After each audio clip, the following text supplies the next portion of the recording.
இப்போ பார்த்தோன்னா காவேரி விஜய் என்ன சொல்கிறாங்கன்னா வெளியே அவுட்டிங் போகணும் பிளான் போடுறாங்க. அந்த டயத்தில் பார்த்தோம்னா நம்ம காவேரி பேசுகிறாங்க. யாருக்கும் தெரியாமல் நான் வந்துடுறேன் அப்படின்றாங்க. எங்கே இருக்கீங்க அப்படின்னே உங்கள் வீட்டில் தான் ஹாலில் உட்காந்துருக்கேன் அப்படின்றாங்க.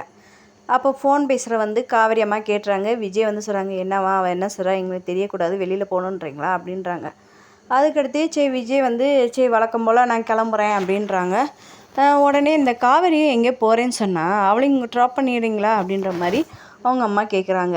சரின்ட்டு கிளம்பி போகிறாங்க 2 பேரும். நல்ல வேலைக்கு இவங்கள்ட்ட தப்பிச்சு வரவங்க இந்த பாடாக இருக்குது அப்படின்னு சொல்லிட்டு நம்ம காவேரி சொல்கிறாங்க. உடனே விஜய் என்ன சொல்லணுமே தெரியாமல் இருக்காங்க. அதுக்கடுத்து எங்கே போகிறோம் அப்படின்ற மாதிரி கேட்டுகிட்டே வராங்க நம்ம காவேரி. உடனே நம்ம விஜய் சொல்கிறாங்க, இந்த மாதிரி என் ஒய்ஃப் கூட சந்தோஷமான இருந்த இடம் சென்னைக்கு தான் போகிறோம் அப்படின்றாங்க. ஓ அப்படியா, ஏன் அங்கே அப்படின்மே, இல்லை அந்த நினைவுகள்லாம் இருக்குது அப்படின்றாங்க. அதுக்கடுத்து கொஞ்சம் கொஞ்சமாக மறக்கவும் பார்க்குறேன் அப்படின்றாங்க. அந்த இடத்துக்கு போனோன்னே நம்ம காவேரிக்கு பழைய ஞாபகம்லாம் வர மாதிரி இருக்குது. மேபி நாளைக்கு அந்த ஞாபகம்லாம் வந்துடும், மயக்கம் போட்டுருவாங்க. அதுக்கடுத்து உண்மையான காவேரி அந்த ரியலான மாதிரி இருக்கும். அடுத்து மேரேஜ் நடக்கும். இந்த வீக்லேயே முடிய போகுது. கொஞ்சம் ஃபீலிங்காக இருக்குது. உங்களுக்கு எப்படி இருக்குதுன்னு சொல்லிட்டு மறக்காமல் கமெண்ட் பண்ணுங்கள். தேங்க்யூ. நெக்ஸ்ட் வீடியோ பார்க்கலாம்.